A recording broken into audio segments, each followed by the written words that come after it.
প্রশ্ন করেছেন আয়নাঘরের আইডিয়া কে দিয়েছিল?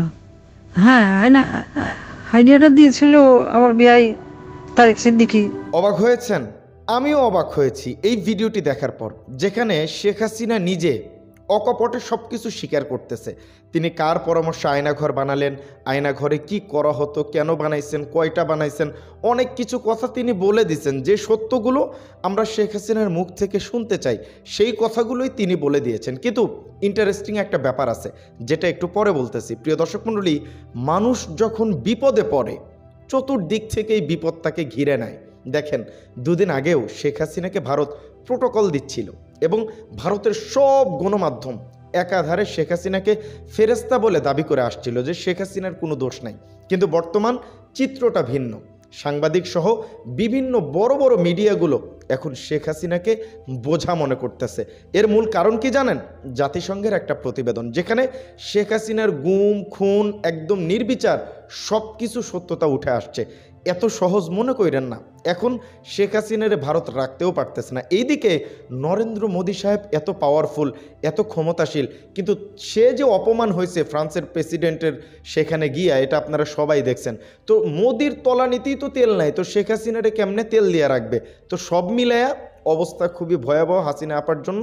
তারা খুব দ্রুত দেশে এনে বিচারের আওতায় আনা হবে, এটা আমরা মনে করতেছি, কারণ ভারত মুখ ফিরিয়ে নিচ্ছে। চলেন আজকের যে ভিডিও চিত্রটি আমি দেখাবো, আপনাদের কাছে হাত জোর করে অনুরোধ করতেছি, কোনোদিন করি নাই, যেই কথাগুলো আমরা শেখ হাসিনার মুখ থেকে বাস্তবে শুনতে চাই, কিন্তু শেখ হাসিনা তো কখনো বাস্তবে বলবে না। এই ভিডিওটা এডিটিং করা, কিন্তু শুনে আমি এত মজা পাইছি, কারণ বাস্তবেই শেখ হাসিনা এই কাজগুলো করছে। যে ভাই এডিট করছে তারে সেলুট। চলেন আমরা সবাই মিলে সেই ভিডিওটি দেখি, মনোযোগ দিয়ে খুব মজা পাবেন এবং অনেক দিনের স্বপ্ন আপনার পূরণ হয়ে যাবে। ভিডিওটি এডিটিং করা, কিন্তু তারপরেও আপনাদের অনুরোধ করতেছি একটু শুনবেন। তার আগে চ্যানেলে যারা নতুন আসছেন দয়া করে চ্যানেলটি সাবস্ক্রাইব করে দেবেন, ভিডিওতে একটা লাইক করেন প্লিজ। এবং নরেন্দ্র মোদীর সাথে ফ্রান্সের সরকার যেটা করছে, মোদীকে যে অপমান করছে, আপনি এটা নিয়ে কি মনে করেন? কাজটা কি ঠিক হয়েছে নাকি ব্যাঠিক হয়েছে? একটু কমেন্ট করেন। চলেন বেশি কথা না বাড়িয়ে শেখ হাসিনা নিজে মুখে সব কিছু যে স্বীকার করলো, ভিডিওটি দেখে আসি। ভিডিওটি কিন্তু এডিটিং করা, ঠিক আছে? আপনি প্রশ্ন করেছেন আয়নাঘরের আইডিয়া কে দিয়েছিল? হ্যাঁ, আইডিয়াটা দিয়েছিল আমার বিআই তারেক সিদ্দিকী। সেই সব কিছু করেছে। গুলি করে মারার দরকার কি? ক্রস ফায়ার দিলে বেশি লোক জানাজানি হচ্ছে, সমালোচনা বেশি হচ্ছে।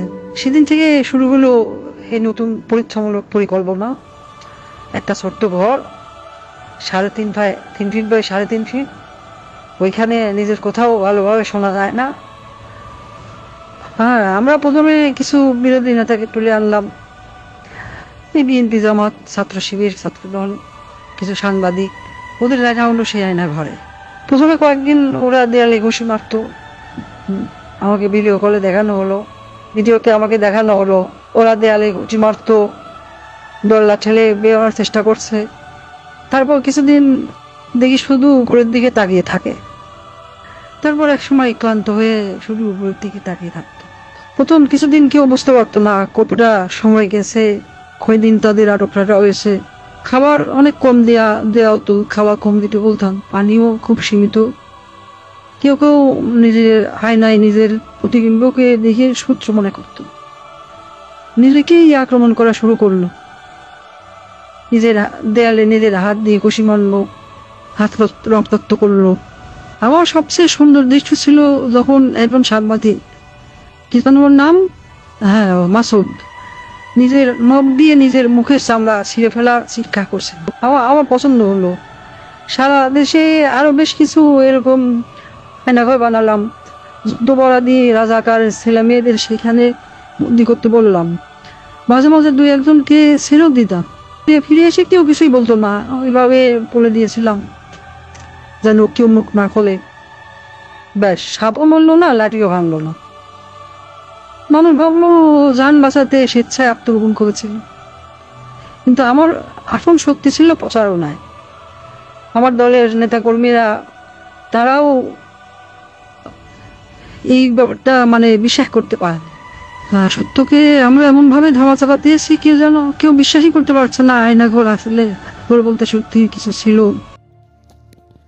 প্রিয় দর্শক মণ্ডলী, ভিডিও চিত্রটি দেখছেন, এটা কিন্তু ভিডিওটি এডিটিং করা, এটা কিন্তু আমি বারবার বলতেছি, কিন্তু এই ভিডিওর নিচে যে কমেন্টগুলো আসছে একদম দেখার মতো, খুশি হয়ে যাওয়ার মতো। সবার একটাই কথা যে আমরা চাইছিলাম তো এমনই, কিন্তু হাসিনা আপা তো বলে না, এই জন্য কেউ একজন এআই এর মাধ্যমে এডিটিং করে ভিডিওটি পাবলিক করছে।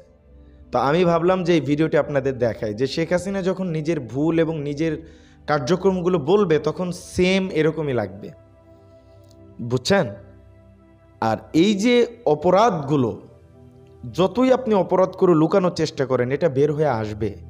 আজকে জাতিসংঘের যে বার্তা সেখানে উঠে আসছে আপনি কয়জনকে হত্যা করছেন, কেমনে আদেশ দিয়েছেন, সমন্বয়কদের গুম খুনের নির্দেশ পর্যন্ত আপনি দিয়েছেন, কিন্তু সেটা হয় নাই। দেখেন, দেশের একটা পরিস্থিতি এখন থেকে বোঝা যাচ্ছে, সেটা কি আপনাদেরকে একটু বলি। যে কোনো সরকার বাংলাদেশে 5 বছরের উপরে ক্ষমতায় থাকে না। একটা সরকারকে মানুষ যদি খুব বেশি পছন্দ করে 10 বছর। বাংলাদেশের মানুষের মেন্টালিটি, এক নেতৃত্ব তারা পছন্দ করে না, একটু পরিবর্তন চায়। কিন্তু পরিবর্তন চাইলে কী হবে, সবাই তো সেম। তো যোগফল যেটা নামতেছে যে বড় জোর বিএনপি 10 বছর ক্ষমতায় থাকবে। বিএনপি তো আওয়ামী লীগের মতো কিছুই করতে পারবে না, মানে এরকম নির্যাতন নিপীড়ন যেমন কি এরকম পারবে না। শেখ হাসিনার মাথার সাথে এদের মাথায় এখনো হয় না আর কি। তো 10 বছর পর আওয়ামী লীগ এর মধ্যে দলটল গোছাবে, তারপর আবার আওয়ামী লীগ ক্ষমতায় আসবে। আপনি একবার চিন্তা করেন, যদি আওয়ামী লীগ ক্ষমতায় আসে তাহলে কি হতে পারে, এটা কল্পনা করতেই গায়ের লোম মানে দাঁড়ায়া যায়।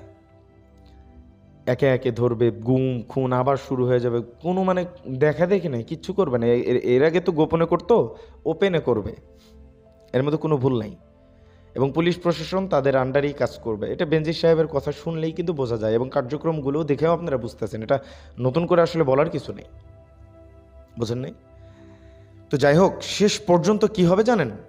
এই যে ইলিয়াস ভাই একটা পোস্ট করছিল, সেখানে তিনি লিখছেন যে শেখ হাসিনা মাফ চাইবে, তার বিচার হবে, তার নেতাকর্মীদের সবার বিচার হবে, টাকাগুলো পাচার হয়েছে আসবে, বিচারের পর বাংলাদেশের মানুষ তাদের কাছে মাফ চাইবে, বাংলাদেশের মানুষের কাছে মাফ চাইবে, বাংলাদেশের মানুষ যদি মাফ করে তারপর আওয়ামী লীগকে বাংলাদেশের রাজনীতি করার সুযোগ দেওয়া যেতে পারে, সেটা বাংলাদেশের মানুষ ডিসাইড করবে। এখন এই যে একটা বিপ্লব হওয়ার পরেও গাজীপুরে আমার একজন ভাই শহীদ হলো, এরপরেও কি নিষিদ্ধর জন্য এতটুকু যথেষ্ট নয়? কিসের বিপ্লবী সরকারের এত কিসের ভয়, সেটাই আমার এখনো বুঝে আসতেছে না। ইলিয়াস ভাই পোস্ট করছে, দেখেন নাই যে এটা সেই আয়না ঘর না যেটা দেখানো হয়েছে?